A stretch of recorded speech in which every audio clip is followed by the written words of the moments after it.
Good evening, my friends.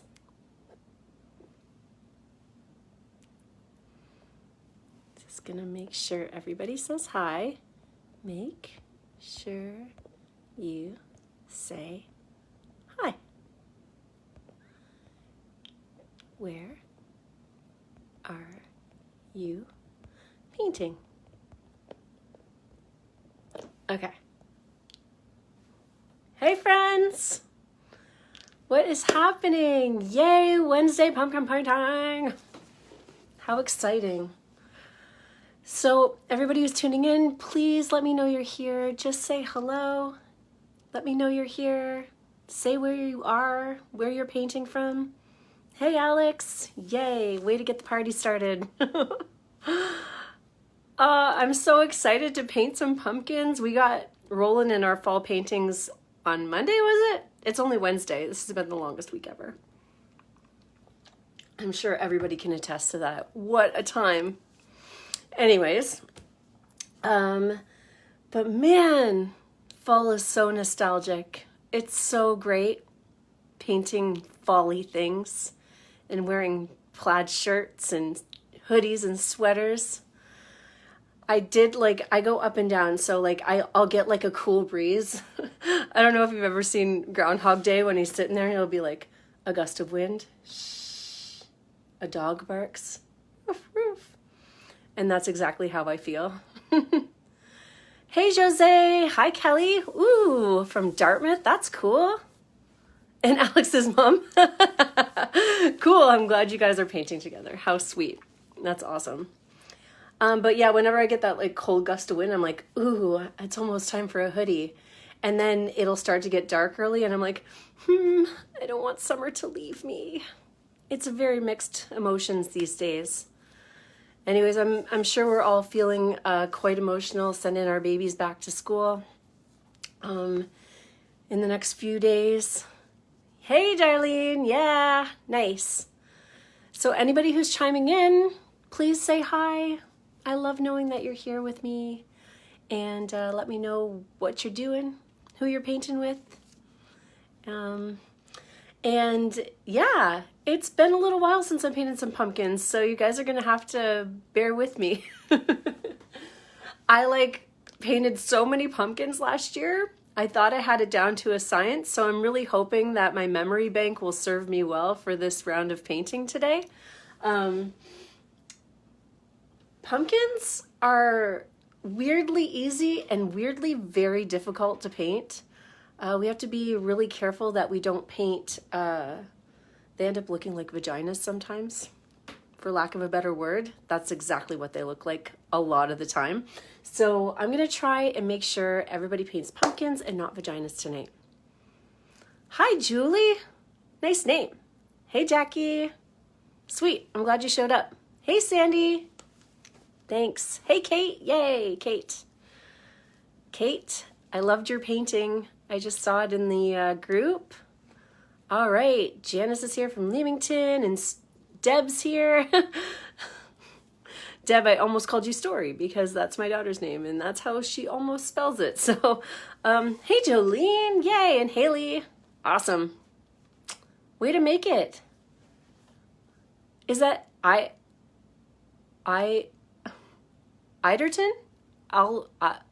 Liderton? Ontario, hey Bam, hey Sandy. Tanya, will this be available to watch in the week? I just going to watch tonight, would like to do it on Friday. Yeah, so my new protocol is that I'm gonna do the live parties in this paint party group. And then even though I'll probably leave the live painting up in the group, I'm also going to start uploading them to YouTube as well. I don't know why, I'm just changing the protocol, seeing how it works out. Everything is totally just a guess for me anyways, so I'm trying something new. Yay! Oh, good. Hi, Jen. First time here. I'm so happy you came today. Thanks. And Jessica from the Berg. And Brittany from Newfoundland. Cool. Man, we got a whole slew of peeps tonight. That's awesome. I have my iPad here to make sure I know what time it is. We're going to get started in about 8 minutes. Cheers, everybody. It's really, really nice to paint together. I'm really happy that you're here painting with me. Thank you so much for showing up tonight. I'm feeling for all the mamas sending their kids to school tomorrow and the next day. Oh, yeah, Ohio, Cathay. Thanks for showing up. That's awesome. Ohio is the biggest state ever. I've driven through it a few times, and it's like oddly long to get through. Hey, no problem, Tanya. That's the lowdown these days. Lives inside the paint party group, and then uploaded to YouTube after. Yvonne from Pennsylvania, that's amazing. And I was just talking about Groundhog Day. It's like my all-time favorite movie. Punxsutawney Phil.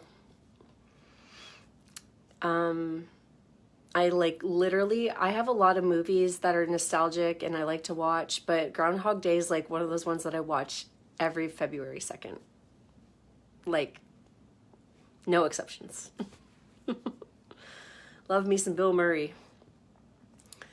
Cool, Sam and Lori are painting for the first time. That's so cool. From La Salle, Ontario. Thanks, guys, for showing up tonight. I really appreciate it. Ooh, yay, my mom's watching. Hi, Janice. Yeah, I don't know why it feels like it's that big, Ohio, but it's just like every time we're driving through it, I'm like, oh my goodness, it's like still going. You just keep driving and driving and driving and driving. Maybe it's because I'm coming from Michigan into Ohio. I don't know. I don't know why. It's weird. Road tripping can be odd sometimes. So I'm really excited to paint these pumpkins, guys. Pumpkins are they're super fun to paint. They can be a little bit frustrating, and the general consensus is they look like pretty crappy until the end. So you kind of have to bear with me. Yay, Erica. I'm so glad. Let me know what other paintings you've done. And if you didn't say hi yet, say hi, y'all. We're going to get officially started in about 4 minutes. I'm just going to take a few extra sips of my whiskey. Cheers again. I had an incredibly long day today. Just up really early and chasing around a kid all day. Felt really long. I'm really excited to be painting with you guys in the basement while my husband takes care of the baby. In the baby meaning my daughter, who's 4. She's not a baby anymore.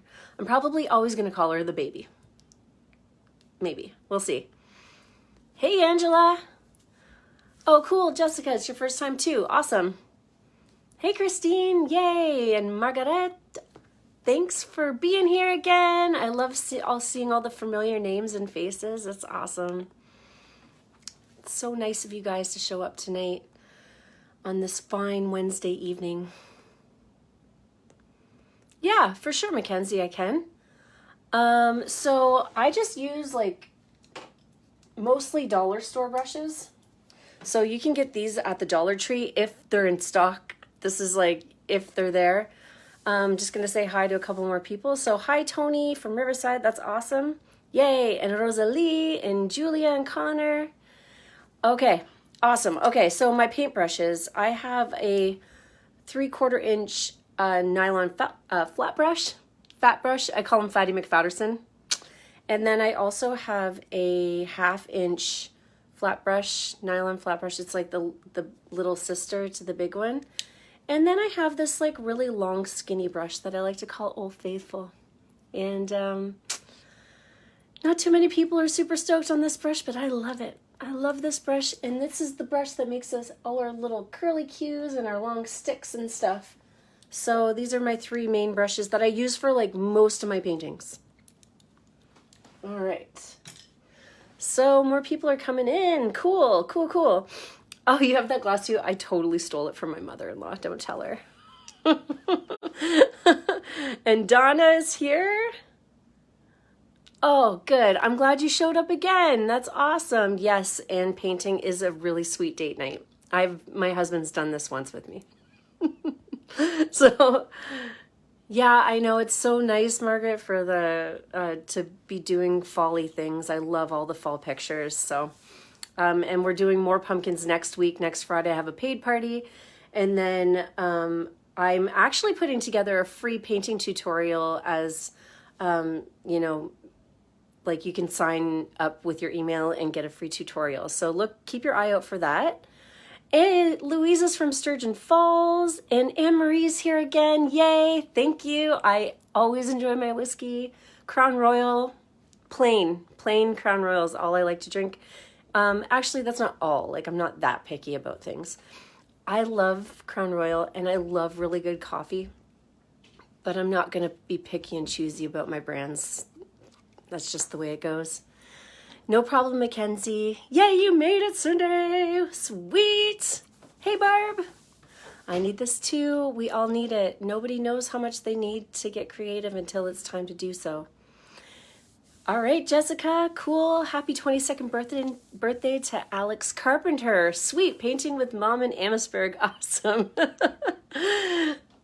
22, what a good year. When I was 22, I backpacked Europe for 10 weeks. And then I got home and I started working and I was like, man, I don't want to be here. So I moved out to British Columbia and lived in my van for 6 months. And then didn't leave for 10 more years. All right, cool. Being a lean. That's so cute. Hi, Helen. Oh, Helen, I was up at 5 o'clock this morning too, and probably the same tomorrow. So I'm feeling you, girl. No worries.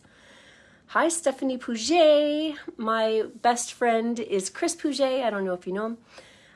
And Stephanie Dougal. Hey, okay. Cool. Well, it's 8 on the dot, and I'm so happy there's so many people here tonight. How exciting. Yay, friends. We get to paint together. Together, we're gonna find our way. Okay. You and I, together, taking the time each day. Okay, so Chris is your cousin. Perfect. Well, he is mine and my husband Jay's best friend of all time, and he's pretty much the person I keep in touch with the most. So, out of all my friends out west. Hey, Judy. I'm glad you're here too. Awesome. Maybe we should just wait 2 more minutes. I'll just do a little introduction. So, for those of you who have never painted with me or have never met me, I'm Julie, and my business is Julie's Paint Party, and I've been painting for a very, very long time. I'm guessing about 25 years now, and I've done a lot of different things. I had my own gallery space out west for a few years. I have written and illustrated my own children's book. I've made tons of art pieces and had, bodies of work, and I had a t-shirt printing company for a few years. I'm always trying to do something artistic. But a girlfriend asked me to do a paint party. I think it's going on 5 years ago now, which is craziness. 4.5-ish years. And yeah, it just kind of clicked with all of the things that I've done. And, I used to be a musician as well. So the merger of being able to be with people and paint at the same time, it's like I found what I had been looking for the whole time. So I'm truly grateful that you're here painting with me today. I absolutely adore hosting paint parties. It is literally my favorite thing to do in the whole world. I could be having the shittiest day and ta-da! I get to do this with you guys, and I'm having a really, really great time. So thank you for showing up. Now, if you don't know what we have, I have my paints right here. I have not squirted them on my palette yet. Basically, what we're going to do is the whole background is going to be brown first. So we got some brown there. And then we have a teal pumpkin or turquoise. And we have an orange pumpkin. And we have a white pumpkin. And we just need a little bit of black at the bottom for some sticks. If you don't have black, then you can use brown. You don't really have to have black. And then as far as my brushes, I already said, but I'll show again. I have my 3/4 inch Fatty McFadderson nylon flat brush. I have my 1/2 inch flat brush, And I have my long, skinny liner brush. Patricia would have loved to do this one, but 4 a.m. comes too soon. All good, Patricia. You can watch the replay later. No worries. Oh, and Helen, the name of my book is Project Monsters Alphabet Adventure, and I'm actually going to be reissuing it over the next couple weeks. So the plan right now is I have it uploaded to Amazon. I'm just waiting for a proof in the mail, and then I'm going to send it out to the world, and then I'm going to host some paint parties to go along with the book. It's Project Monster's my main character and was the name of my main business, Project Monster Studios. So what we're going to do is we're going to draw all the characters in the book, and there's like 28 characters, so that's like 14-ish weeks of paint parties for kids if you get the book, so that's pretty fun. And you should see some stuff about that coming up soon. I'm also going to have a free coloring book to download over the next week or so too, so just keep your eyes out for all the things. All the things. I've been working my little tushy off from 5 in the morning till I go to bed at night to get all this stuff done. So anyways, let's paint. So what's going to happen is I'm way over chatting right now, and I'm going to blah, blah, blah, blah, blah. But most of the time you're just going to see my canvas just like this, okay? So let's just start. I am going to just put brown on my palette right now because I'm going to be painting my whole canvas brown. And let's start by just taking a really deep breath, okay? I think we underestimate the power of breathing sometimes, so let's just let it out. You know, everything's all good. Whether you're sending your kids back to school or not, it's gonna all be okay, and you're making the right decision. And I truly hope that like letting it out through being creative and painting will help you find some clarity around the situation, or, you know, just in general feel peaceful, because that's what we're here for. And let's just remember that that's the whole, the whole reason we paint is to feel good. It's not about creating these perfect paintings. It's just about really, really, really feeling good. So that's all I'm here for. And let's do that. Let's just choose to feel good, okay? This is a new easel, or I almost called it easel, but it's a tripod. And it's all wonky. So anyways, so we're going to paint this whole background with the big Fatty McFadderson brush. And what I like to do, you can see here in the original that I kind of leave some white spots still. We make it look really, really rustic. All right, so how I do that is I'll take a big scoop of brown, okay, and I'll start slapping it on my canvas. Okay, so I took this big scoop, and I go up and down and up and down, and I go side to side to side to side. And I literally just move it around until it doesn't move anymore. So one big gob at a time, I go up and down and up and down, and then side and side and side to side to side. And if you're completely out of shape like me, your arms should start to hurt after a while. So that's how I fill up the whole back side of the canvas. I'm just going to go up, up, up, side, side, side.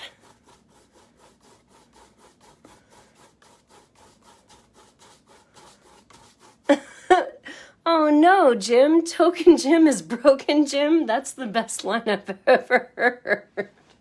Oh, I'm sorry to hear that, buddy. Well, you know how to alleviate the brokenness. Get Token, my friend. And obviously send me a picture when you get the chance to do this. So here we go. So you can see I'm moving this paint around until it doesn't even move anymore. I'm basically like putting it on there and I'm scraping it off the canvas, just making it move and groove. And my arm is already on fire, so this canvas seems incredibly high up for me right now. Why did I put it up so high? I'm not sure. Oh well. But I'm just going to keep going. So the nice part about being able to move the paint around, and FYI, you can totally add a little bit of water to your brush to do this as well. It really helps move that paint around too. I just really like how it looks dry on the canvas, and you won't hear that from me very often. I'm often saying don't leave it dry, but for this particular painting, we are gonna leave some dry spots on our canvas so it looks rustic. You want some rustic pumpkins. Put a little bit of water on your brush if you need to. It definitely helps move and groove it around. And I'm really like, I got a lot of pressure on this brush right now, so you can see I go back and forth, up and down, up and down. And you'll kind of get this like cross-hatchy, nice texture on the back.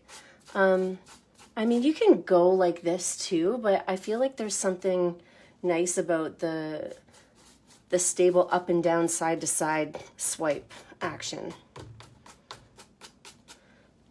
So at any time, guys, please feel free to ask questions. I have my eye on the chat here too. So crafting distracts me from the troubles of the day, week, and year. Thank you, Kathy. I completely agree. And Jessica says, I stained wood so we didn't have to paint it brown. Perfect. So just wait it out, drink a little bit of extra wine while you're waiting for the pumpkins to come about. And I'm literally sweating from doing this.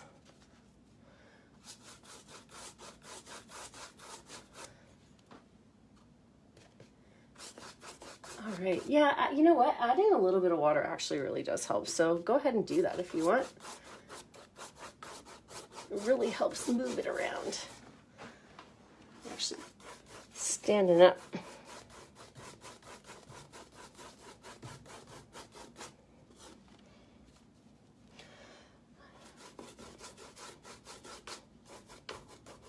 All right. So it's up to you, your level of doneness. And remember, if you are on a canvas, you can paint the sides as well. It's always nice to have nice finished sides. So when you're done and you hang it on your wall, it'll be all neat, nice and neat around all the edges. Right? Right. Okay.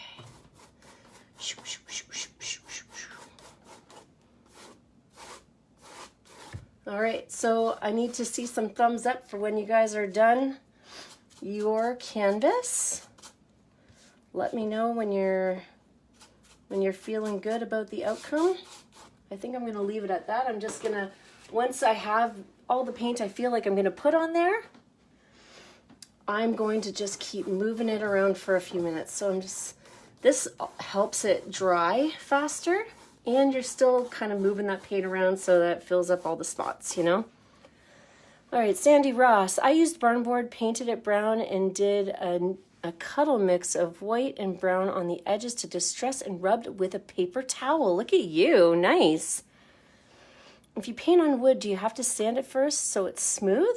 Well, I'm not like overly experienced with painting on wood, but for sure I know that it's easier if you sand it first. You can absolutely paint on it when without sanding it, but the reality is that wood just has a lot of grooves and nicks in it, and if you're trying to do anything straight lined or anything like that, you have to really work in between those little cracks and cricks and stuff. So yeah, I actually I made a couple wood projects this summer, and I actually ended up buying a little palm sander so that I could sand it better.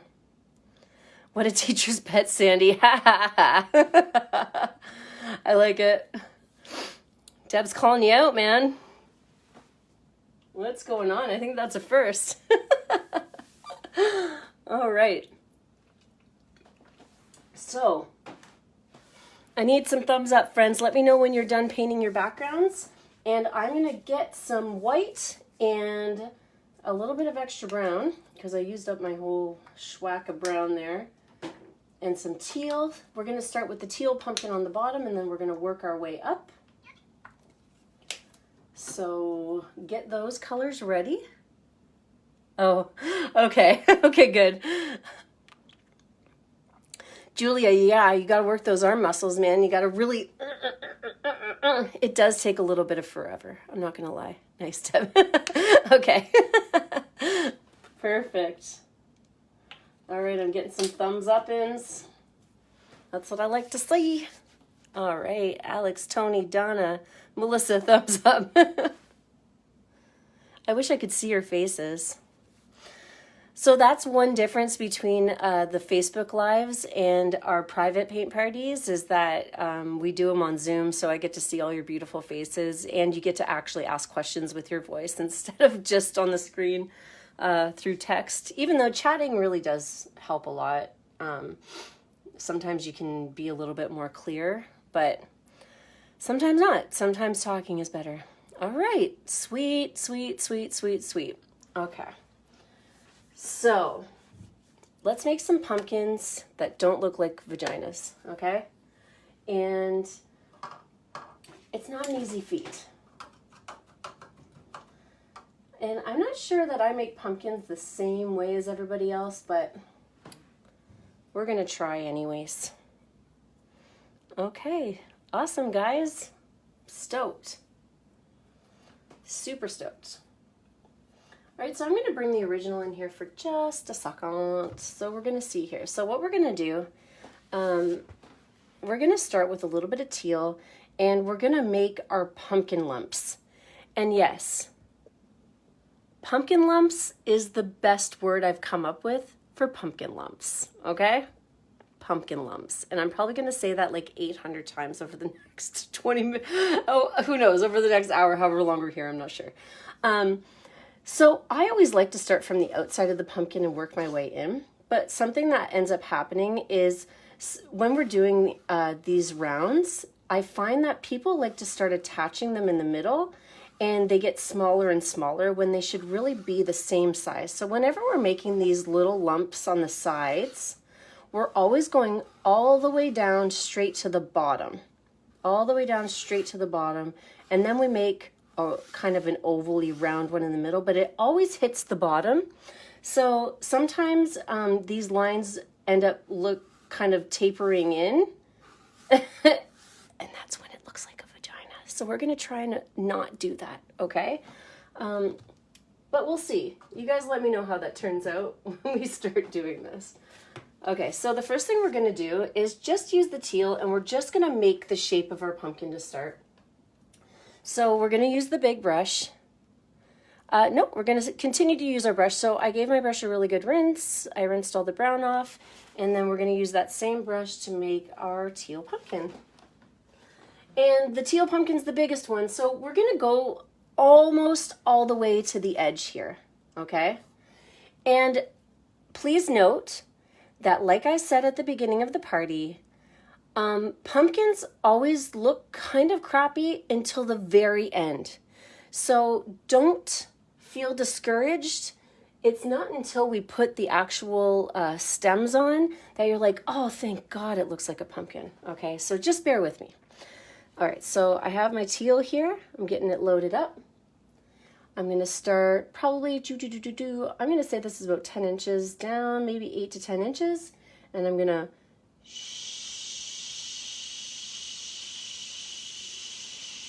one way, and I'm going to kind of start over here. Think of like an apple shape, kind of. And just remember, we're just making the space for our pumpkins right now, okay? And from that point, I start up at the top, so I loaded my brush back up, and we're just gonna take our brush and make the shapes that we need for our lumps. So I got another one here and here. Let's get them right to start, okay? And then our stem's gonna sit up in this hole up here. So this starts up at the top. We're gonna go all the way around. We got another guy here. We're gonna come bring it down here. Then we got this guy in the middle that's going to come right here, shoo, shoo, and then it comes around that side. And we're always going to the bottom of the pumpkin, always. Then we're going to start up here. We got this guy here and there. So that's going to be our basic shape of our pumpkin. Man, that looks really good, doesn't it? No, it doesn't. Okay. So what I'm going to do now is I'm just going to kind of gently color it in with my paintbrush, and I'm going to leave a little bit of brown in the background. I'm just kind of want to get this basic shape of my pumpkin going here. So I'm very loosely coloring this in. Okay.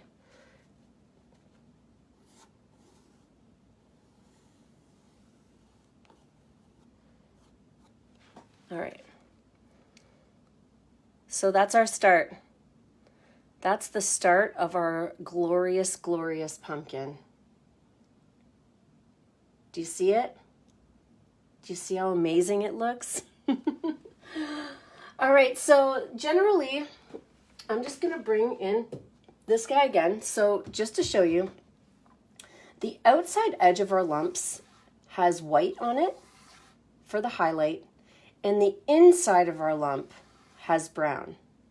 So what we're going to do is we're going to work on one lump at a time. We're going to put a little bit of white, we're going to color in some teal, we're going to add a little bit of brown, and then we're going to do some more white, some more teal, and some more brown, and then we're going to work our way in the other way, from the other way here. Okay, so let's do that. So the first thing we're going to do, I have my brush here. Okay, oh, there's my palette. I'm going to load it up with a little bit of teal. All right, so I got my teal in my brush. Now, whatever corner of my brush is going to be on the outside of the pumpkin, I'm going to grab a corner of white. Okay, so this is what my brush looks like right now.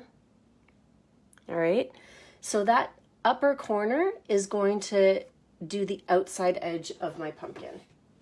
So starting at the very top, I'm going to cruise along that outside edge of my pumpkin. You know what? It's okay if it's a little dry in the middle because we want these pumpkins to be rustic. All right? But do you see how what happened there? That white line, because I already had teal in my brush, that white and teal mixed together as I made my brush stroke down. So now, for the other side, where our shadow of our lump is going to be, I'm going to grab a little bit of teal on my brush. And now I'm going to grab a corner of brown for that bottom corner or bottom part of my lump there. So that means I'm going to grab it on this side. So I have half teal, half brown on my brush. And starting right at the very top again, I'm going to cruise down. And you can see I'm getting a nice little blend there. Maybe I had a little bit too much brown on there, but that's okay. It'll just blend in. And that is where the shadow of our lump is. So we're going to be making like 100 of these. So try and get, it's going to take probably a couple lumps to get practice. And that's okay because there's a lot of room for little paintbrush marks and little expressive brush strokes at the end of our painting. So I'm just going to rinse my brush now and start fresh just so you guys can see the next lump. All right. So now we're starting with a new lump. So we're going to do the same thing. We're going to put white on the top corner of our brush with a little bit of teal. So I'll get some teal on there. I got some teal on my brush. Dun, dun, dun, dun. And I'm going to grab the top corner of my brush with some white. Whatever the top part of my brush is, going from the top down, that's where my white's going to be. And I'm going to cruise right along that brown line.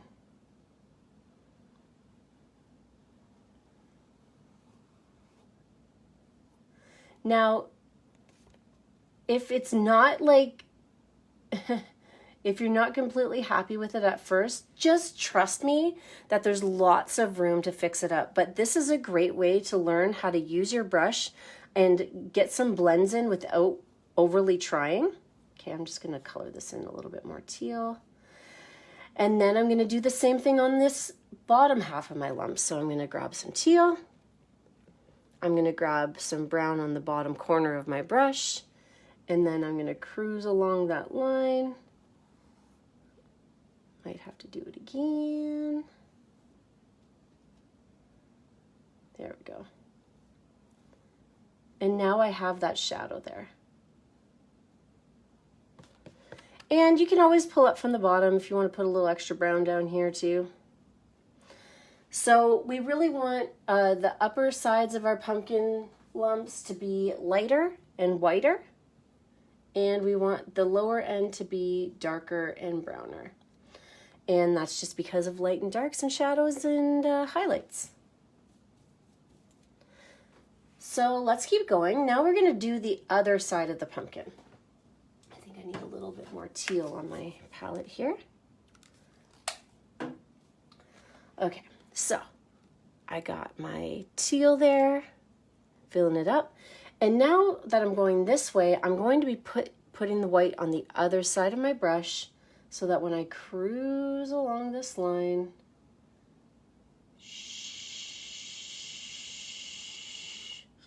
I got my white there.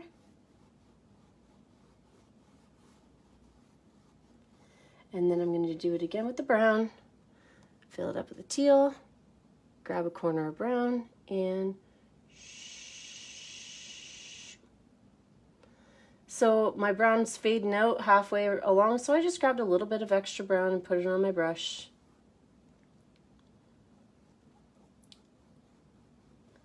Do a few little swipies. And the brown's going to be at the bottom, so you can always take a little extra brown and kind of swoop up from that corner. Give it a little extra low light down at the bottom. And then I'm going to rinse and repeat. I got my brush full of teal. I'm going to put white on the top corner, and right along that brown line I'm going to go right across. So I don't want there to be any spaces between my brown and my white here.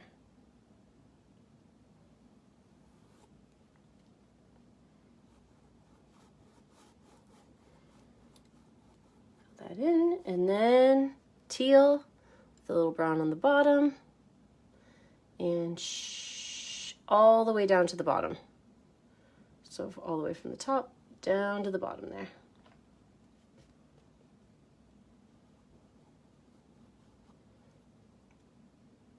All right.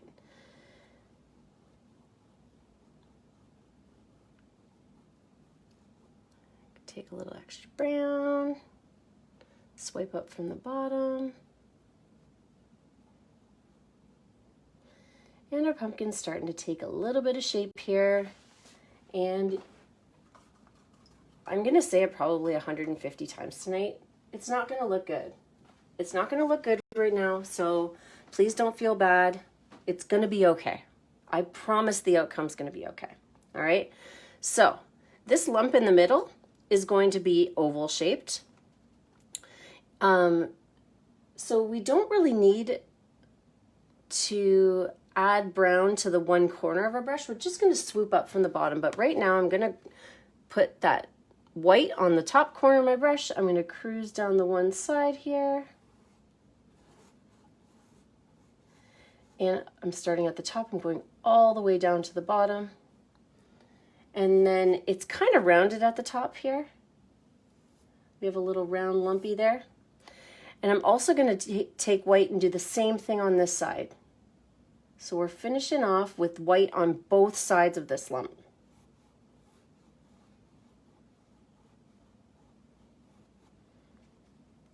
And then I'm going to fill in the middle with teal, and then I'm going to take a little brown and I'm going to make some swoops up.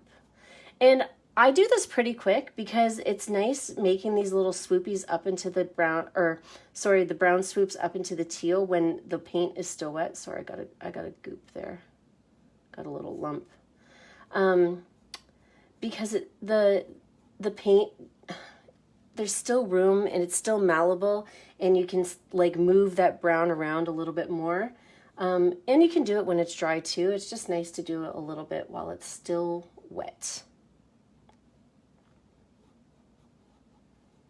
All right. So we're starting to get the basic shape here. So pumpkins usually happen in 3 steps. All right, so we made the shape of our pumpkin. Now we made the shape of our lumps. And then we can go back in and just finesse the little parts of our pumpkin. So for the finessing part,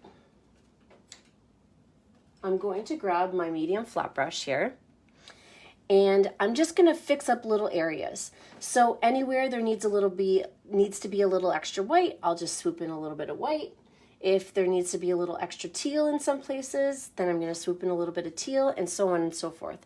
But basically what ends up happening is we just really, really want there to be some nice white strokes up at the top. Okay? And it's okay to scribble a little bit because these pumpkins can be very expressive. So I'm just going up and down along the sides here with my white, making sure the tops are nice and bright. And it's way easier to do this when the paint is still a little bit wet, because then it's not going to be overly prominent. You can still kind of blend it in with your teal a little bit. So I'm just taking my white and doing all the tops. Anywhere that needs a like extra highlight, take my little brush and do that.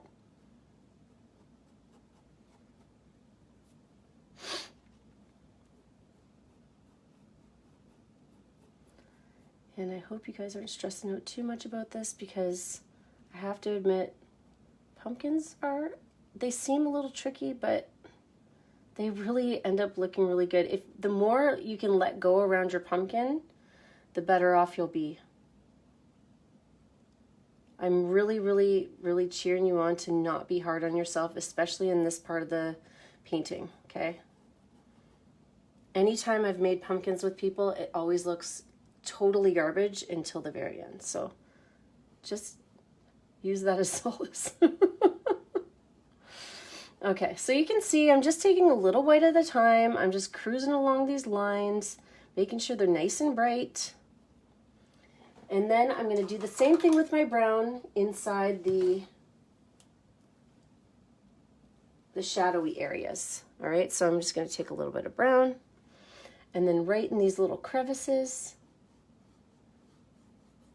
just going to swoop in a little extra brown, especially at the bottom. And I start at the bottom and I kind of, one stroke at a time, swoop up and into the pumpkin. And I do that with all the lumps. She's lump, she's lump, she's lump, she's in my hand. Pumpkin lump, lump, lump, lump, lump, lump, lump, blam, blam.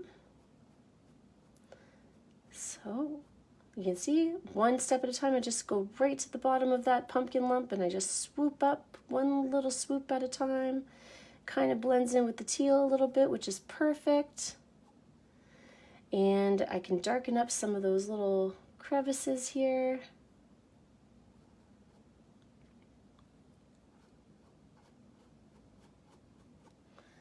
And it's like the lumps kind of get a little lost at the bottom into our brown, which is perfect. Just perfect. And anytime you need a little extra blend, you can always put, say I'll put a little extra brown here, and then I can always take a little bit of extra teal and just kind of bring the two together. So anywhere that needs a little bit of extra blending, you can just use the color that's first and then add the teal in next.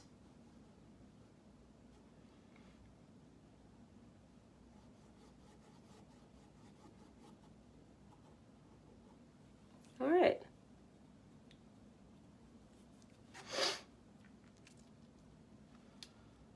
Just take your time, Raimi. Take your time. Once you get this, all the pumpkins are the same. They just get a little bit smaller as we work our way up. So master the teal pumpkin and it's all good. I'm going to take just a quick shorty break after this so I can have a sip of whiskey.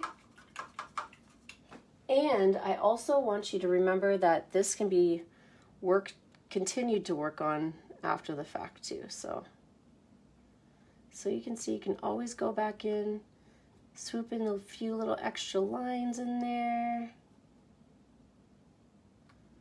Don't worry about the speed. Just go one lump at a time.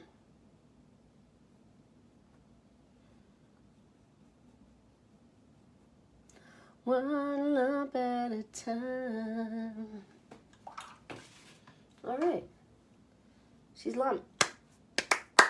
And I'm thirsty. Let me know how it's going, guys. Is everybody like really sad about their pumpkins right now?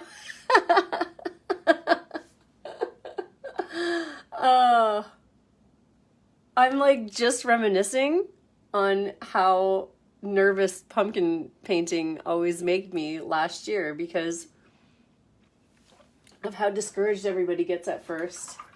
But then everybody walks away feeling so happy about their pumpkins.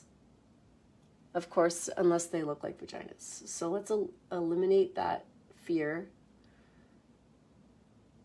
We don't want that. And it's, yeah. It's just one little swoop of the brush at a time. One little lump at a time. And like I said, this should be...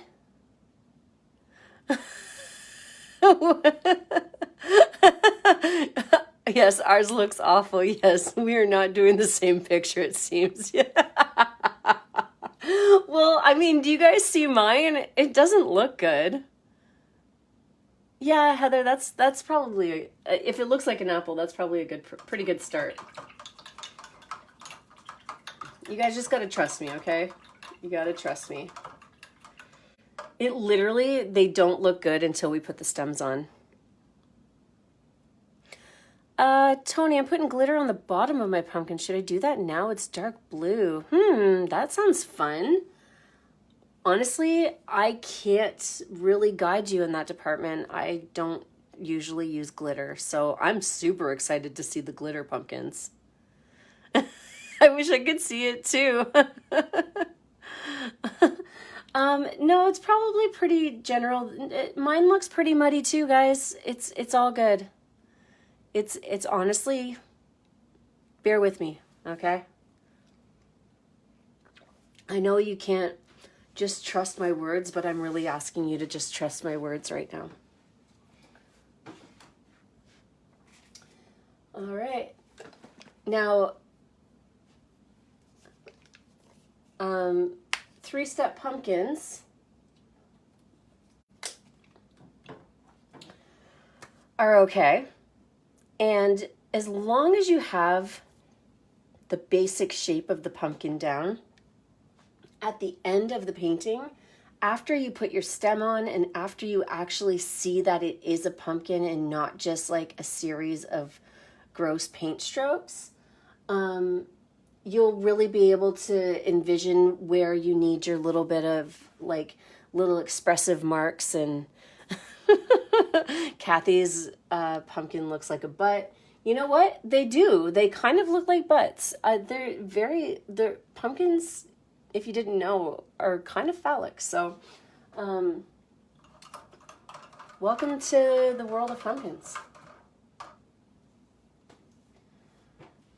So what we're going to do now is make the space, simply just make the space for our orange pumpkin.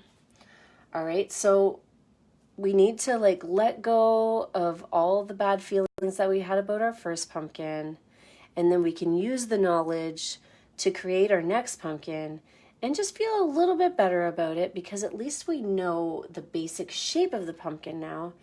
And you know that it's probably not going to look good to the end. Okay? So I have my orange on my plate, and we're doing the exact same thing down here. I like to make this pumpkin a little bit more misshaped, so I make this lump over here a little bit smaller, and I make this guy a little bit bigger. But just remember, we do need room for our little white pumpkin at the top and a tiny little stem at the top too. So it's almost the same size as this bottom pumpkin, maybe a little bit smaller up here. Try not to take over the whole canvas. And that's it. So I am starting with my orange. Okay, I got my orange here.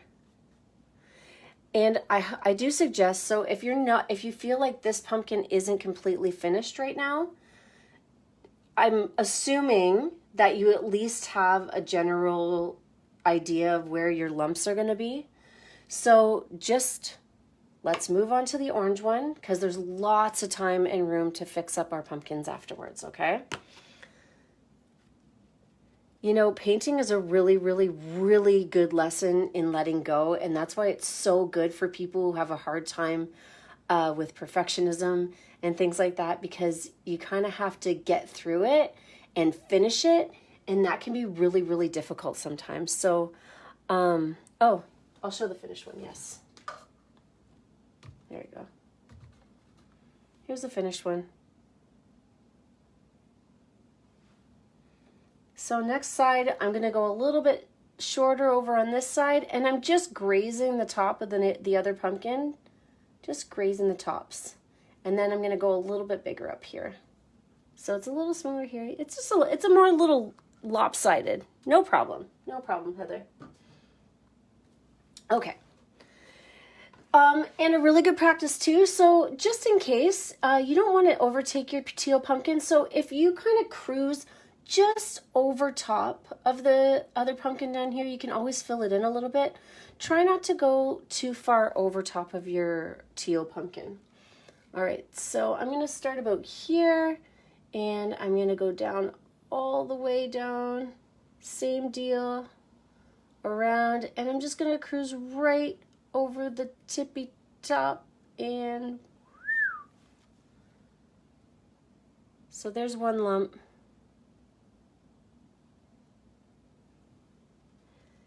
I'm going to do the same thing on the other side, and I always leave a little space here for where my stem is going to be, so I'm going to start over here. I'm going to leave about 1.5 inches, 2 inch space, and I'm going to make it a little bigger and come around. So my brush is on its side, and I'm just cruising around. I just want to make the basic shape of my pumpkin right now. Apple bottom jeans. All right. And it's always, you know, if you make it a little smaller, you can always make it a little bigger, which is really nice. So there we go. There's the new basic shape of our orange pumpkin.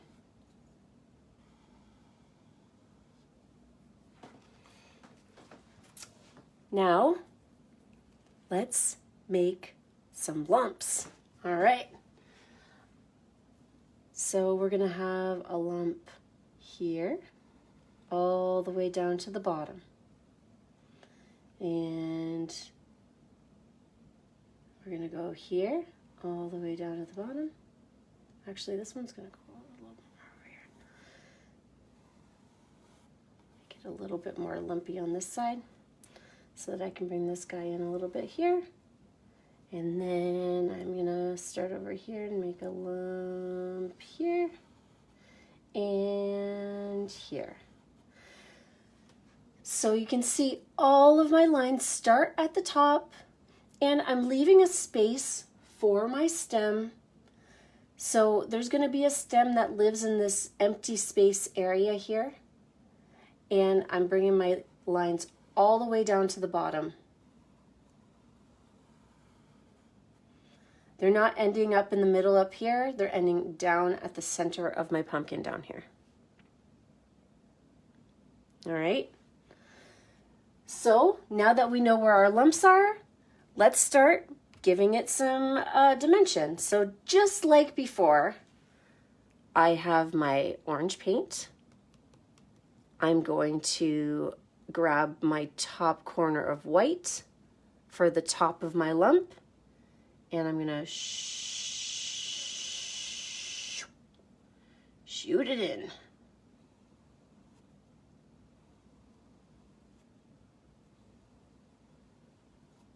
All right, a little bit more white on there just to kind of liven it up a bit, and zoom. You know, I'm a big fan of making noises while I paint, so if you hear me zoom, zoom, zoom, and shoom, shoom, shoom, it just helps me concentrate. I highly suggest doing that.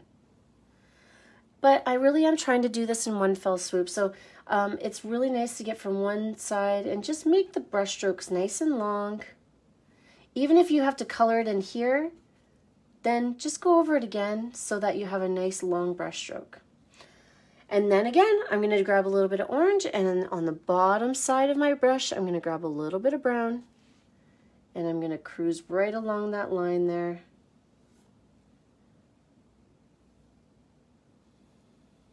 Give it that little bit of low light, and then I can swoop a little bit of brown from the bottom just to get it nice dimension in my pumpkin.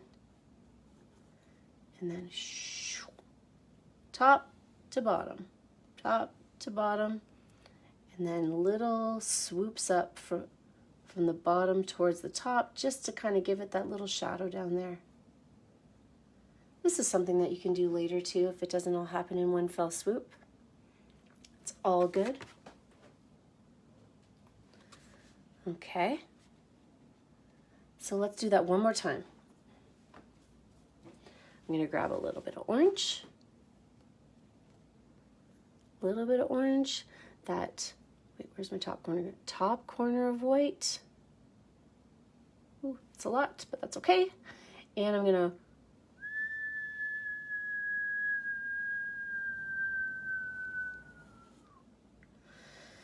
so my white should be going right against that brown. Now, if for some reason it takes over the brown, that's better than it staying away from the brown, okay? We want there to be a nice contrast of white against the brown of the shadow of the pumpkin lump, all right? So you can see I'm starting at the top, I'm working my way all the way down, and then I'm gonna do it again with the brown. So grab a little bit of orange, I'm gonna take that bottom corner of brown, and I'm gonna fill it in. Orange, a little bit of brown, and we're all good. So I really want there to be a nice shadow here. Ooh, put a little bit too much brown, but that's okay. You know, sometimes it doesn't always, I know it's so cliche, it doesn't always look good at first, but there's always space to do your fix-up-ins, especially later on. The most important part of this right now is just getting each lump distinct so that we can vibe them up and make them look exactly how we want later. All right, so I always do the first two, and then I do the other two, and then we finish the center after. So I'm going to give my brush a little bit of a rinse before I start the other side. Wipe it on my napkin. Well, my napkin's already completely full. Gonna grab that little bit of orange with my top white and kamikaze that bad boy all the way down to Brown Town.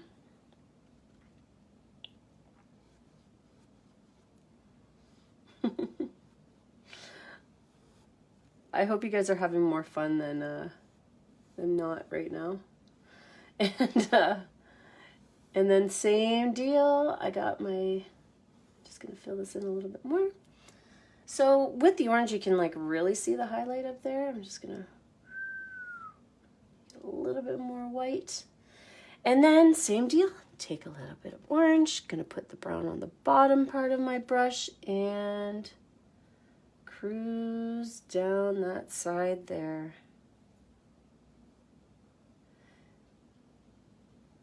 All right, there we go. And take that little bit of brown, swoop up from the bottom, make some little strokies down here. We stroke it to the east, we stroke it to the west, we stroke it in the pumpkin that I like best, we stroke it, yeah. Stroke it. All right, let's keep making those lumps, friends. Okay, so many lumps. Here we go, orange. White on the corner, and we're cruising right next to that brown paint, if not covering it a little bit so that it makes a nice clean line.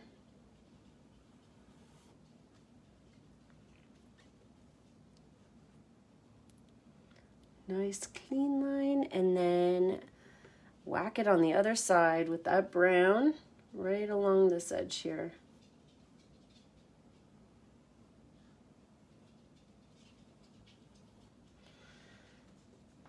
Mix it in. And just remember those lines are going all the way to the bottom. All the way to the bottom.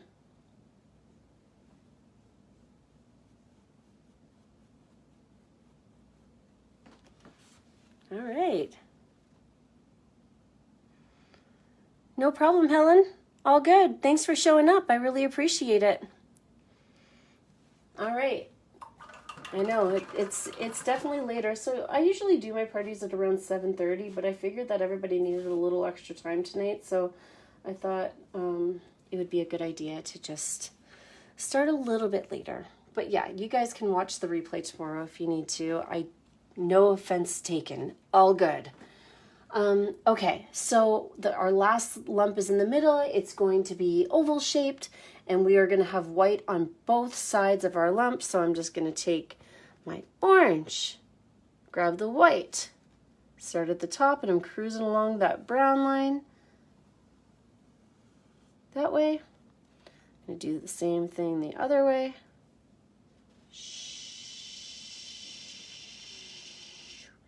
And make the shooshing noise if you have to. I don't mind. If you don't mind me doing it, I don't mind you doing it. Let's fill in the center with our orange. Ta-da! We got a pumpkin. Pumpkin lumps all over.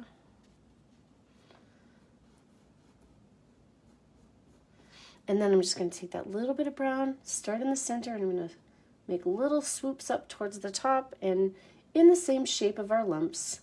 So they go over the side over here, a little bit up in the middle, and then over towards the other side down here. And there we go. We got some pumpkin action. Now this is a good time to fix it up. So you can use your big brush or your small brush to fix up any kind of loose ends or spots that need a little extra leaven. And if your pumpkin lump crevices need a little extra brown, you know, you just cruise along that line there. Cruise up. You can make little swipes from the bottom up. And then same deal with the top. So if you want to take a little bit of extra white and make some extra highlights at the tops of our pumpkins, that's always nice.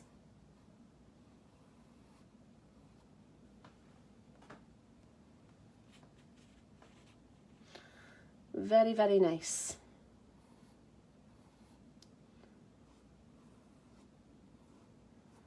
All right.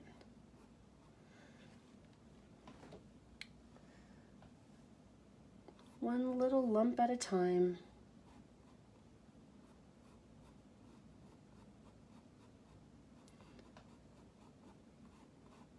And honestly, and I mean this very, very honestly, there's a lot of room for scribbles in pumpkin making.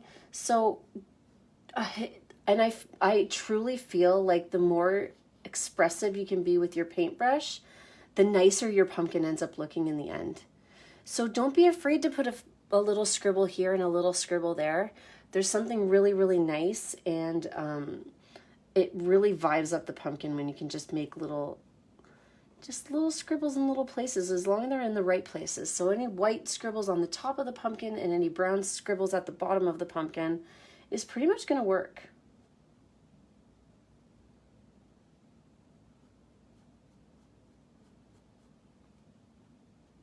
It's going to work real nice like.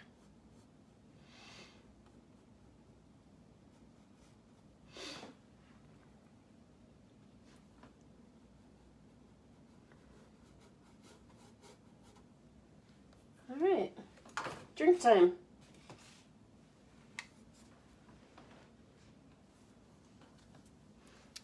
Okay. Oh, thank you. I love it. Perfect. That's really great to hear, Sylvie. I get so nervous. I really, really want you guys to love your pumpkins. And if you're getting through it, then kudos, friends, because this is no easy feat. You're doing a great job. Great job. So we'll take a couple minutes here. I'll let you finish those up. I feel like my center of my pumpkin could be a little bit more orange. Now, once the pumpkins are actually dry, making the little bit of the extra expressive marks is also way easier too, because they just show up more. Mixing brown and orange together can be a little bit tricky, so it's all good. So anywhere on the top too, you can see my tops here, pretty messy. I don't spend a whole lot of time trying to make them like really even and awesome, because we're literally gonna slap a stem like right in the center there. All right, so let's take just a 2-second break. I really, really want to know how it's going. Let me know. Let me know if it's good.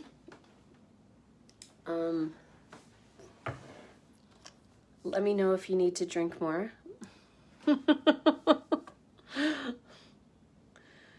Because Lord knows that it makes it a lot more fun and easier. Whatever type of beverage you decide on. Kombucha, wine, whiskey. What's your flavor? What's the haps? Okay, just making sure that everybody's good here. Awesome. Okay, perfect.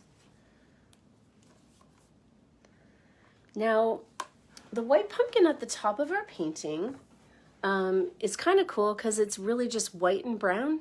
So we've been using white to highlight the tops of our pumpkins. Yeah, Jennifer. Okay, so my suggestion, yeah, barn board is definitely a little bit more challenging for sure. And Jennifer, if the brown's not mixing super well right now, just give it a minute, let it dry a little bit, and then once you add that brown stroke, once your orange is dry or your teal is dry, it's gonna pop really, really good. And all you're gonna have to do is put one little line in there and it's gonna be awesome. All right, Melissa, no problem. I'm happy to do this. Ooh, Kathy, Kingsville Bear, nice. Jose, I'm gonna need a squatty pumpkin at the top. Yeah, that might happen. Make one of those little gourds, those little smishy gourds. Heather, you're funny. My dog's laying under my table farting. Diane's gonna need a squatty pumpkin too. Is that what you need? Hilarious. All right, well, let's make our squatty pumpkins, friends. Okay. So when you are making your pumpkin, just make sure you have at least, like, I'm going to say, leave at least an inch at the top for for your stem up there. Bad Cocoa. Oh, oh, is that your dog's name? Gag. You guys are funny. I love this. My dog Radio got like flea bites, so he's been licking himself constantly, and it's the guy can snore all day long and it doesn't bother me, but the sound of licking, it drives me mental, totally mental. So, and I'll just tell you guys a quick fun fact. If you didn't know this about me, I don't smell bad things. My husband calls it my superpower. So I can smell food and flowers and candy and all sorts of nice stuff, but I don't smell farts and I don't smell poop and I don't smell body odor. So if you meet me and if you're going to be my friend, it's one of the first things I tell you, because if I stink or if my kid stinks or my dog or my house or anything around me, you have to let me know because I can't smell it. So Jay, my husband, always says that if there was like a villain that was super duper stinky, they would send me in to fight him because I wouldn't be able to smell him. Anyways, fun facts. Okay, so with the white pumpkin, it's going to be a little bit easier because we only have to use the two colors, just white and just brown. And it's going to end up looking a little beige in areas and probably for most of it. So don't get too discouraged if your pumpkin's not perfectly white. Mine really isn't. I'll bring in the original again. You can see there's not a whole lot of white going on in here. It's very streaky and very, there's a lot of brown going on in there. Okay. So here we go. I'm going to grab some of that white, try and not get the teal and orange that's mixed in there. And start at the top. Here we go. Okay, so same deal. It's just a little bit smaller, and I gotta leave some space for my stem. So I'm gonna go over one way here. Shh. Oh, it's kind of wonky. Here we go. One way here.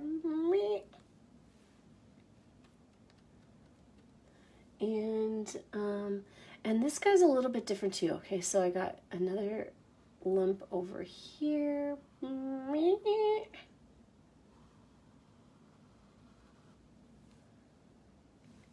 And there's actually one extra little lump in the back. So we're gonna go back here and we're gonna do one of these. And our stem's gonna live in this area in the center here. Okay. So let's just make our lumps. So I'm going to have one here. And then we got this little round guy in the middle. And then one more over here.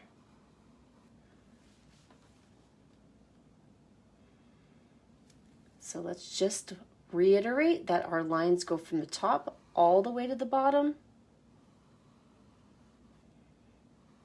They do not end in the center. They end all the way down here.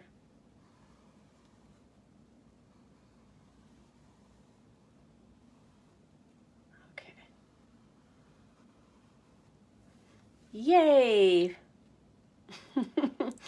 We are so getting there. So now, instead of putting the white on the top end of our brush, all we're going to do is put a little bit of brown on the bottom end of our brush, and we're going to mix the two colors in to create our lumps here. So I'm going to put a little bit of white on my brush here, and then on the bottom corner, I'm going to grab that little bit of brown, and then I'm going to cruise along this line.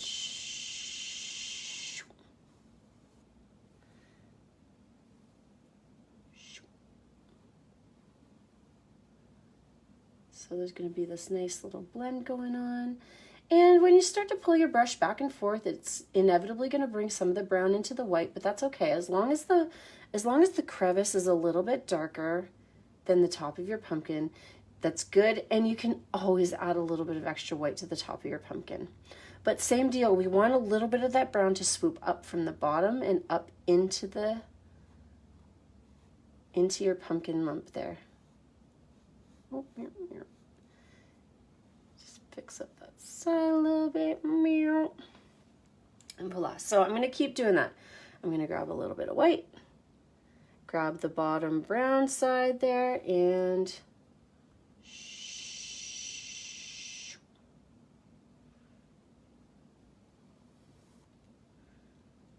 bring that brown down that center line.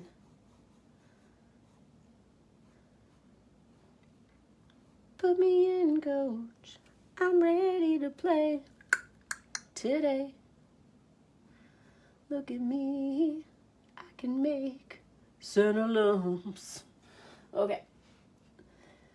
So anytime your brush gets a little too mucky, which ends up happening after the second lump, just give it a little bit of a rinse. Okay? Rinse it up a little bit. Wipe it off on your napkin. And start fresh. So with a fresh brush, I'm going to grab a little bit of white. I'm going to grab that bottom corner of brown and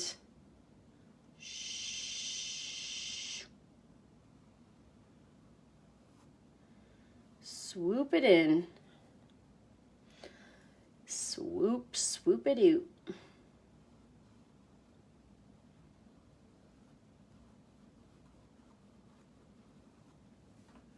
And just keep going, a little bit of white, a little bit of brown. There we go.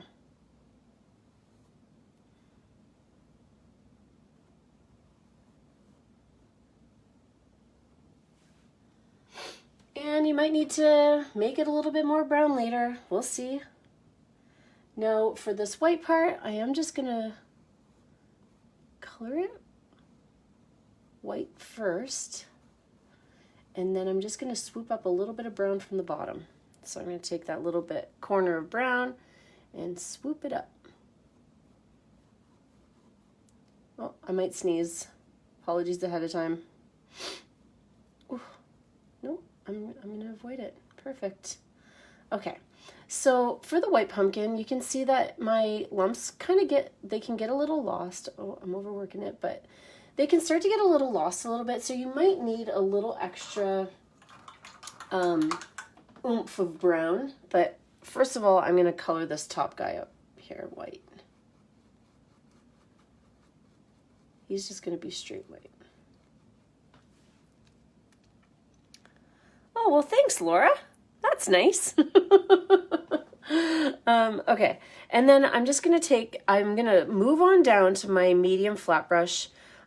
Just to vibe it up a little bit like we've been doing, and just making those lines a little bit more prominent. So taking a little bit of brown, kind of cruising along the lines, and then making a few little swoops from the bottom up towards the sky.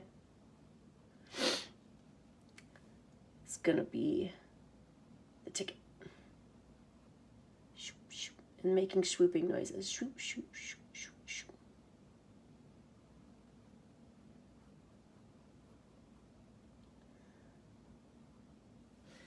And all in the crevices, I'm going to put a little extra brown, and I'm going to swoop up towards the top. And if the brown is taking over too much, just grab a little bit of white and swoop along with it.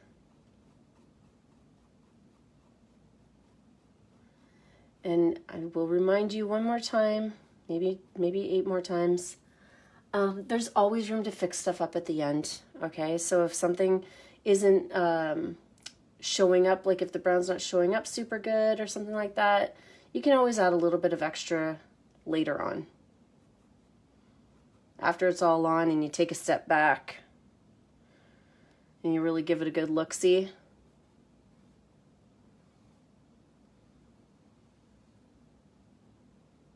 That's the ticket. All right. Oh, good, Kathy. I'm glad. Are they getting a little easier at least as we kind of move along? The first one's always a little stressful, so it just takes a little bit of practice. And once you kind of understand the basics, it's a lot easier to kind of start working on these guys. But it does get a little bit stressful at first with the first lump making. Lump making. Oh, thanks, Kim.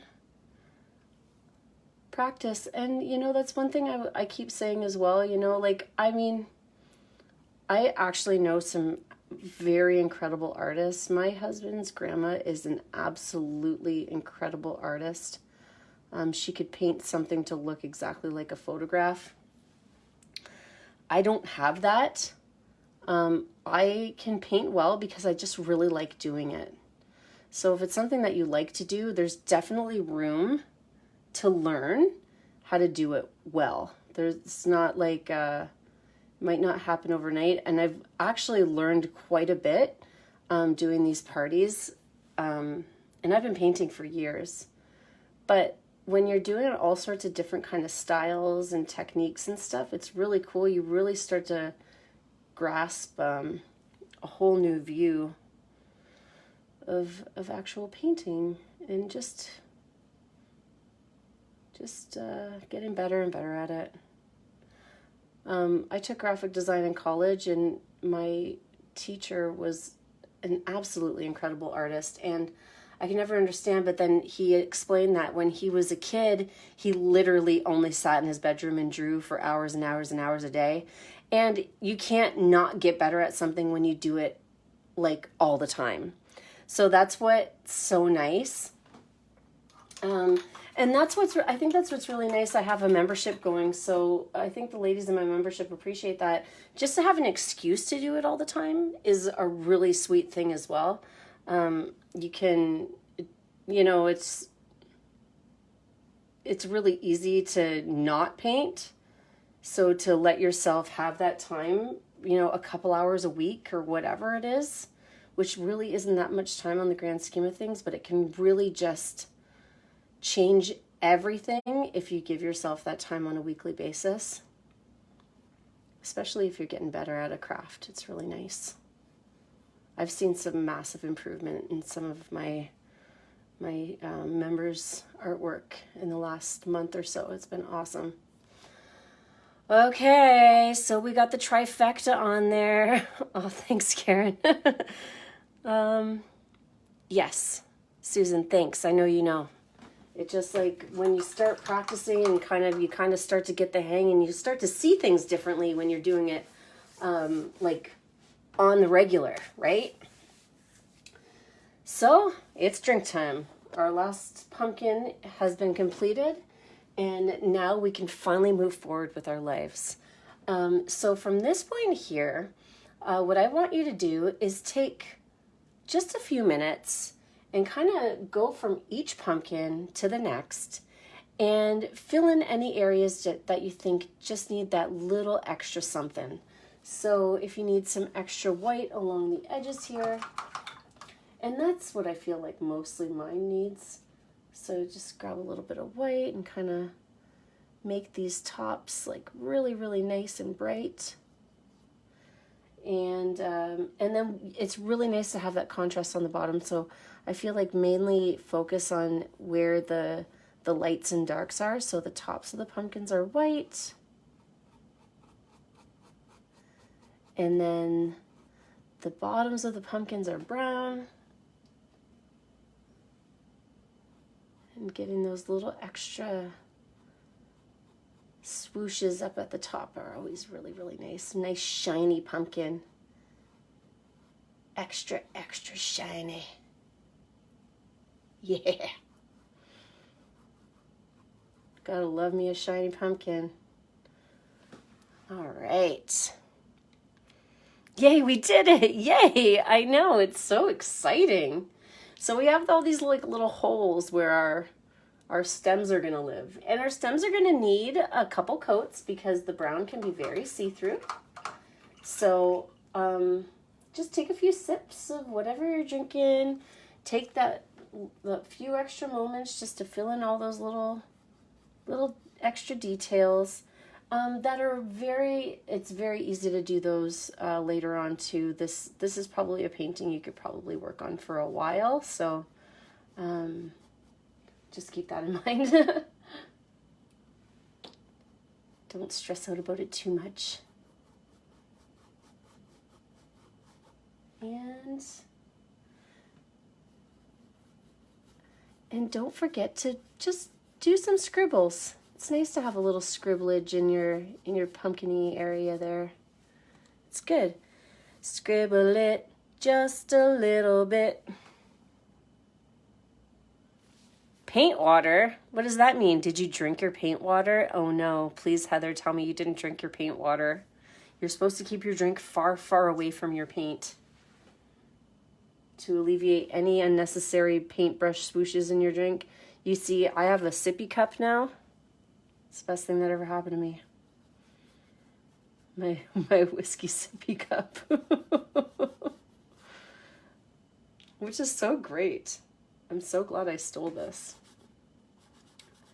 Don't tell her. Don't tell my mother-in-law. She said I wasn't allowed to have it, but I'm taking it.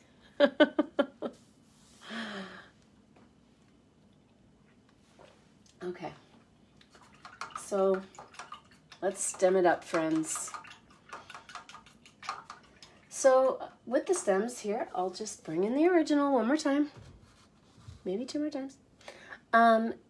So what happens is our stem lives in this little crevicey area here, but our stem kind of has these little nubbins that seep into each of the little crevices in our pumpkins. So that's something that I aim for. So when you're picking up a pumpkin, you can see it from the top, and there's like it really holds because the stem is actually like kind of growing into the little crevices of the pumpkin. Yeah, the sippy cup's been a game changer. Not gonna lie. It's nice. It's very nice. Okay. So for the stems, I'm going to use my medium flat brush.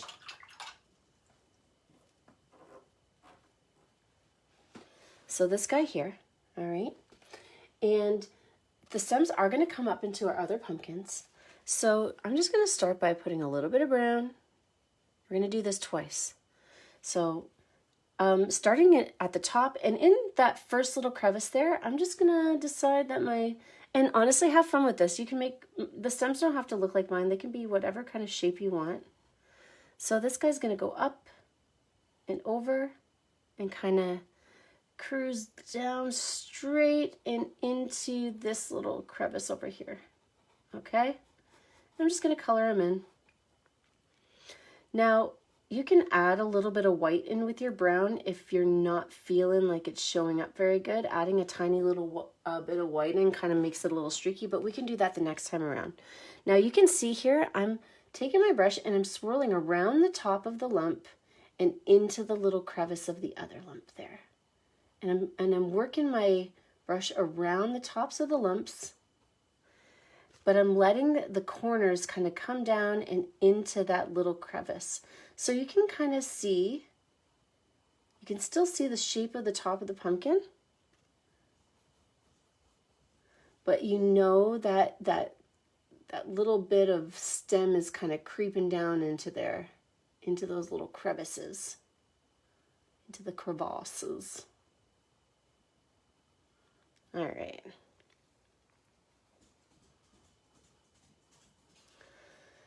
So that's what one is to start. Now this one up here, I'm going to get a little bit more fancy. I'm going to start in this crevice here, and this guy's going to kind of swoop up and over. I'm going to make this one into a point.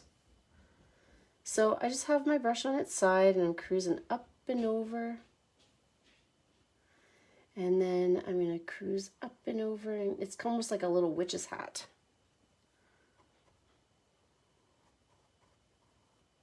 Here we go.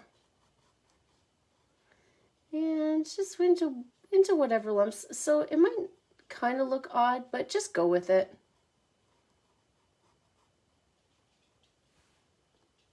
And then one little guy at the top too. So this guy has an extra lump at the top, so you can see there's 2 extra little crevices here too. So I'm gonna start them right in the middle. I'm gonna swoop up and over this way. So they all go in their own little direction and down. And then this guy can have his little crevices kind of going up and over into these little lumpies over here. fill it in. All right, so that's the start. Now they're really starting to look like pumpkins. Am I right? Am I right? Yeah. But now I'm going to go back down to the other one, and I'm going to add a little bit of white in with it. So I'm going to grab a little bit of brown. I'm just going to grab a tiny little corner of white. You can see here, I have my little brush. I have it mostly brown with this tiny little corner of white. Excuse me. And then I can swoop that little bit of white in with it, and then it makes it look like it's wood. So I have these little white highlights that I just mix in with my brown. It gives it an extra coat just to make it a little bit more solid. And then I have a few extra little details in there. So I'm going to do that for all of my stems. I'm going to grab a little bit of brown, tiny little corner of white, and then swoop up and just kind of let those little bits of white cruise in there. Over. And make it, you can put a few little swirlies in there. Just take a little bit of white and swoop it back and forth. Give it some texture. Huh? A little bit of texture never hurt nobody. And then right up at the top, same deal. A little brown and white. Here's in there. Put too much white, but that's okay. And just cover it up with some brown. All right, these are coming along. We're starting to get there, friends. We are starting to get there. I'm just going to take this little extra brown to make my lumps a little more prominent. Yeah, there we go. See, at any time, you have the freedom to do that at any time. Take that little bit of extra brown, take that little bit of extra white, and just make some paint strokes. Paint it up, friends. Paint it up, friends. I'm about to paint it up, friends. That's what I'm supposed to do. Okay.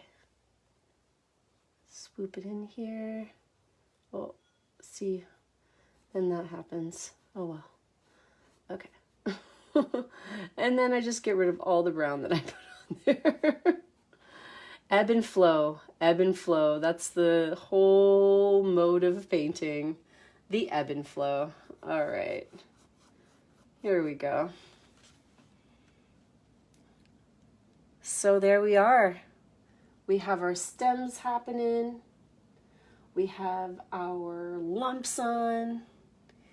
And we have 2 more steps for this. So,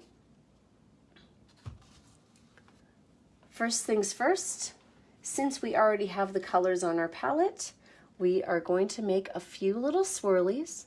So I just want you to take note. This is the original. I kind of use 2 of each color.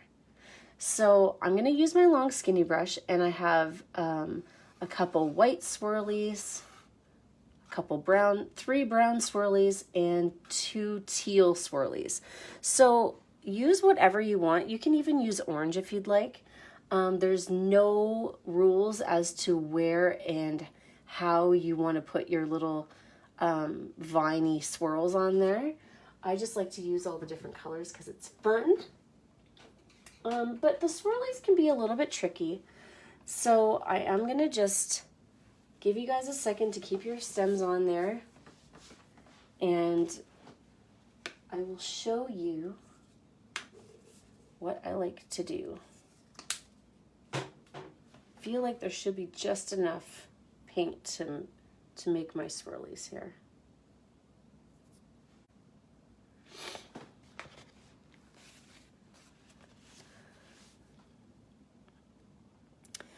Mary Ann, yes, this is going to be recorded, and I'm going to load it up onto my YouTube page, so you can see it thereafter. So no worries if you missed it. As long as you send me a picture of your painting when you're done, we are all good. We're square up, all right? Okay, so this is what happens when we use our long skinny brush. I'm gonna pop you over to me for a second. Okay, so this is what happens. I have my paint cup here, all right? And I have Yeah, you're welcome. YW. So I have my long skinny brush here, and this works so good for swirly swirlersons. So what I like to do, I'm going to grab my brush and I'm going to make a couple dips of water right next to my paint.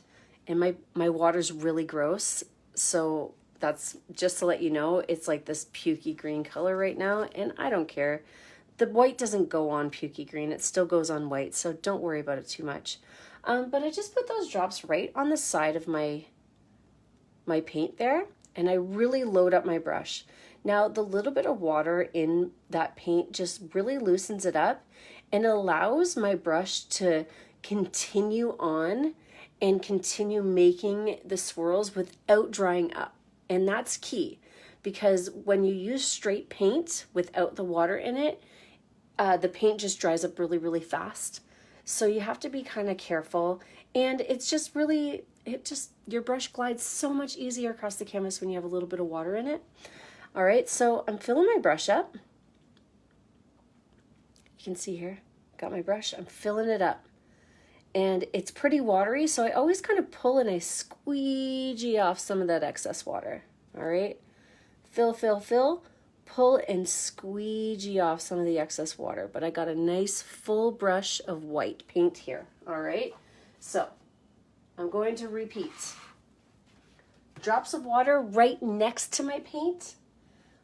I bring in some of the paint into the water and I make like a little paint pool. It makes it a little inky, it loosens up that paint. And then I really fill up my brush and I squeegee off the excess water. Okay, that's the secret sauce. It's the secret sauce. So then when it's time to put my swirlies on, here we go. I'm gonna put my first one down here. I'm just using the very tip of my brush, and I can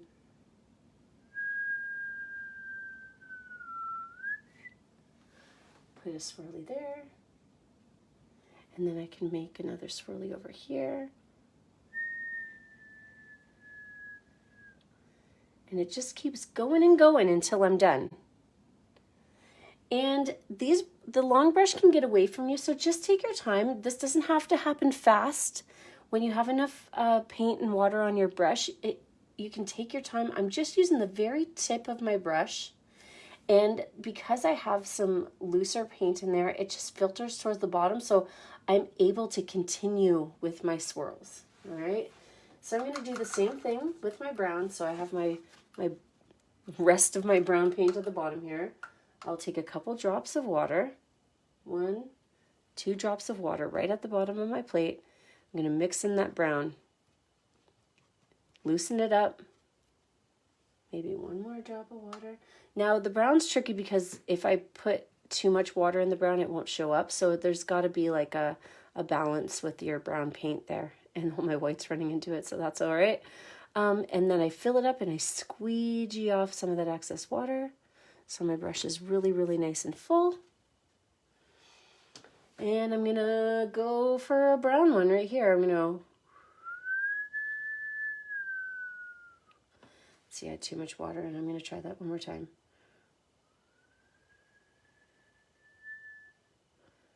Up and around, and yeah. And then I'm gonna make another one up here.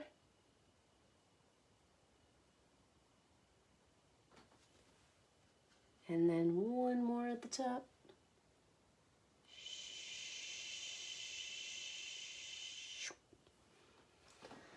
And I'm going to do the same thing with my teal. So I'm going to rinse my brush,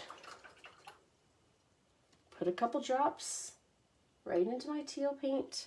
Whatever's left over it, it probably needs a few extra drops because it's been sitting there for a while. Okay, so I'm loosening it up. Maybe 1 more drop of water. So I'm guessing 3 drops of water is a good go-to. I put 3 drops in each of my colors, and that seems to work. So I'm really just moving it around, filling it up, squeegee off that excess water, and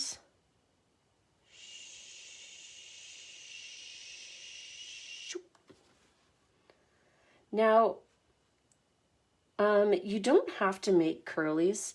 You can totally just make little squiggles if you want. If the curls aren't working, that's okay.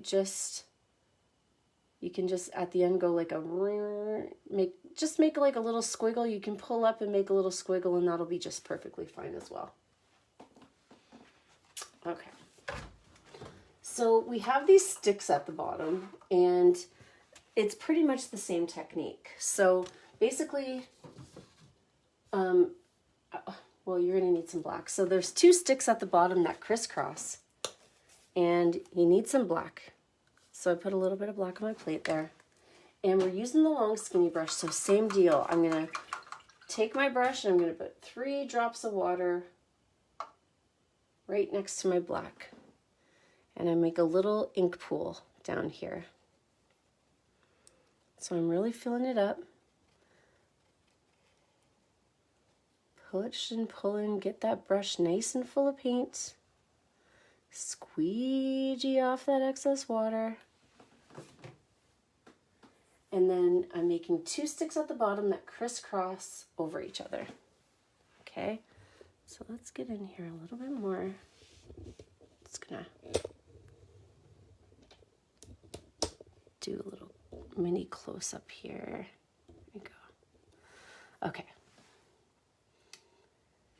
So one's going to start down here, and I'm going to pull up one way, and I have this paint on my brush, and I'm just very, very, very, very gently touching the tip of my brush to the canvas. I'm not pushing hard, which ends up happening a lot. You got to be really, really gentle and light, and if you're not, that's okay. But I like to start with the X so that I know where my basic shape is. But the bottoms of these sticks have little stems on them, so they're like little trunks of trees. So I got a little finished piece down there, and they don't have to be like as skinny as mine, but it's always nice to try and practice doing that. And then this one's going to be a little thicker down here. And you can see I'm like obviously, you know, there's always room to fix the areas up. I might have to go over a couple areas a few different times. No worries. It's all good. But you really do have to squeegee off that excess water, especially for this part, because you don't want it to drip. You just worked so hard on this painting, and we don't want any black drippies down our canvas. Now, these sticks have a few branches on the end, so I'm just gonna make a couple branches. Kind of plopping out the sides here. And you can see here, it got a little dry. That just means I need to add a little bit of extra paint to my brush, or a little extra water to my paint. So your paintbrush strokes shouldn't be very dry. They should be pretty smooth. And if you find that they're drying up a lot, then just add those couple extra little drops of water. So I'm just putting a couple little extra sticks here.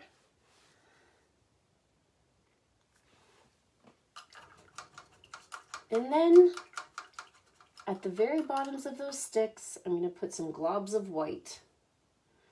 That's right, globs of white. So I'm just going to take a scoop of white, like literal scoop, and I'm going to glop on some little bulbs here. And they don't even touch the sticks. Maybe some do, but they don't have to. There's just like, they're kind of like little white berries or little white flower buds on the ends of the sticks here. Just blob, blob, blob. Blob, blob, blob.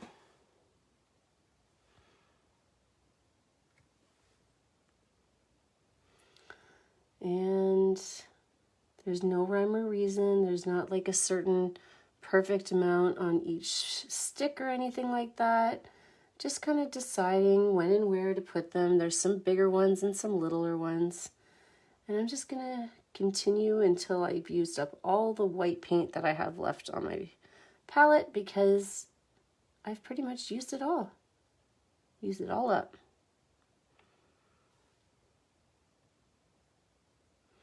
And I like putting the big blobs of paint on here too. Even though you have to be careful, you don't want it to kind of like blob all the way down the canvas, but it gives it a little bit of extra texture, so that's kind of nice. And just kind of decide randomly where your little dots are going to live. All right. Ta-da! And I have a little extra white on the end of my paintbrush, so I can put a few little strokies in my stems as well, so I can make just a few little marks to kind of highlight the sides of the stems, maybe put a few little bark marks in there, a few little whip-de-doos. There we go.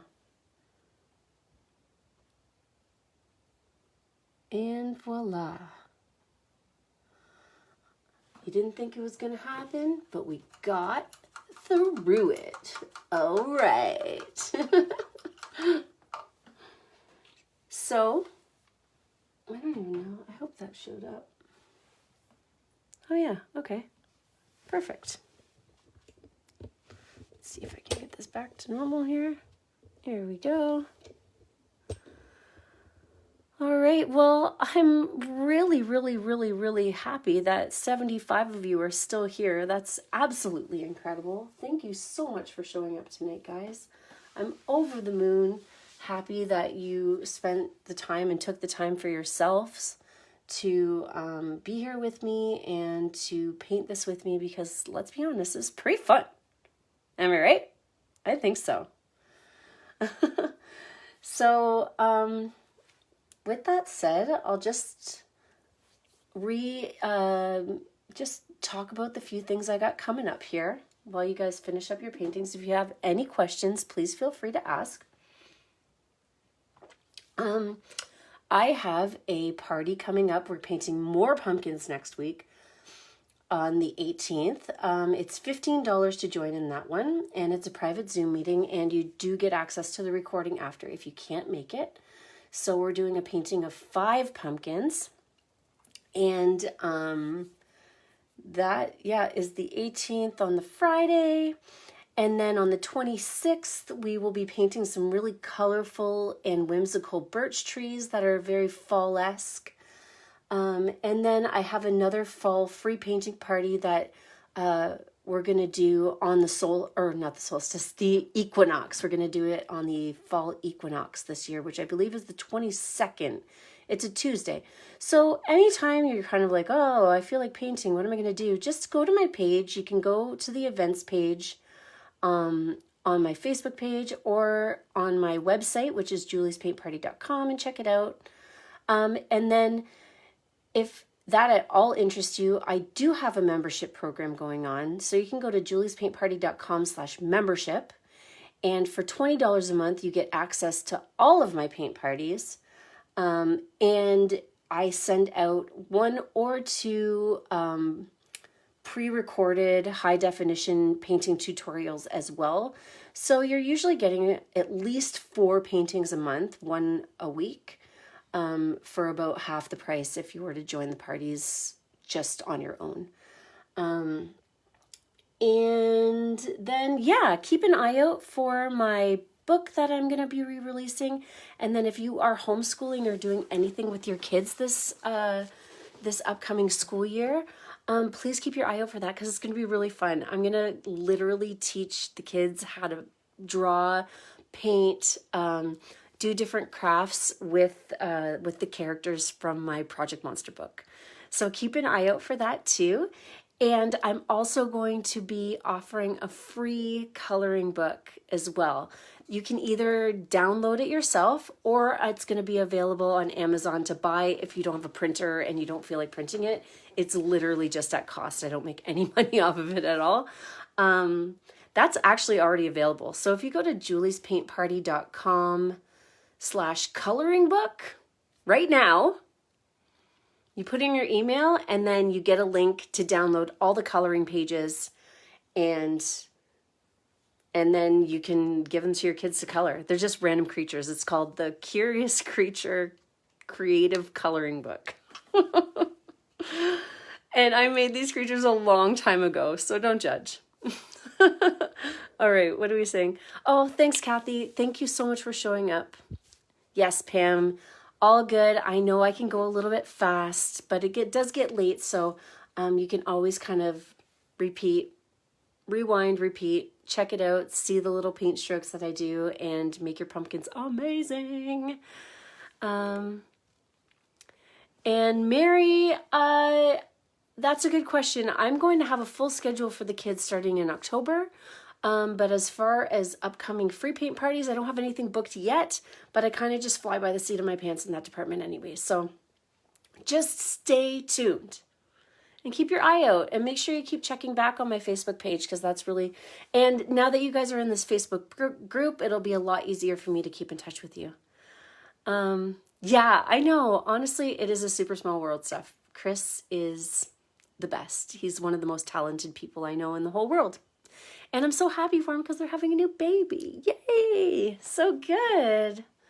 Oh, Deb, I didn't know you had surgery. Wah, wah. I hope you're feeling okay. I'm glad it was a good distraction. I'm happy to distract you. And don't forget, I offer free paint party, or not free paint parties, but private paint parties as well. So if you have a group of friends that you want to get together with, that are all in different places, and you guys want to socially distance, we can do virtual parties as well. That is 100% available. Is this available for your subscribers as well? This, Jackie, you need to, is what available? This video?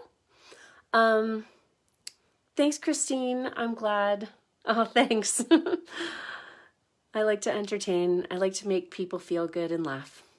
It's fun to laugh. I laugh too much, but you know, I was saying that to somebody the other day. It's like, I feel like sometimes I'm a little too much for people, because it's just like my natural personality. I always kind of see the bright side of things.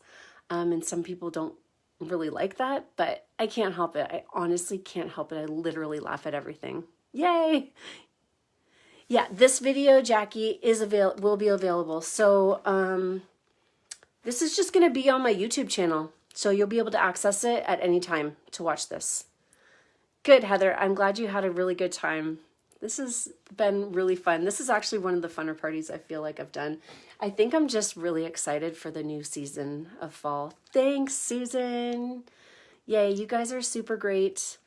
I'm trying to think if there's any more logistics. So yeah, right now, at this moment, if you feel like your kids need something to color, go to juliespaintparty.com/coloring book, and you'll be able to download, I think I have like 34 different coloring pages, and they're all different weird creatures and little designs and stuff that I made.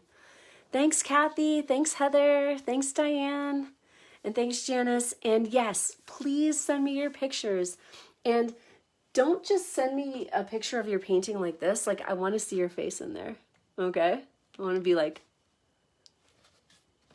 and no frowning. Smiles only. Thanks, Barb. Thanks for showing up again. Thanks, Margaret. I really appreciate your presence here. Sincerely appreciate it. Okay, friends. Well, I think that's it for tonight. I love you. And good luck to all the kiddos and all you guys going into the new school year. I wish you all the best. It's going to be fine. I'm not worried about them. Kids are resilient. They got it. All good. Thanks, Angela. Okay, guys. I am sending you so much love. I'm going to put mine on a board to put at my front door. Yes. Perfect. I love that. Okay, Julia.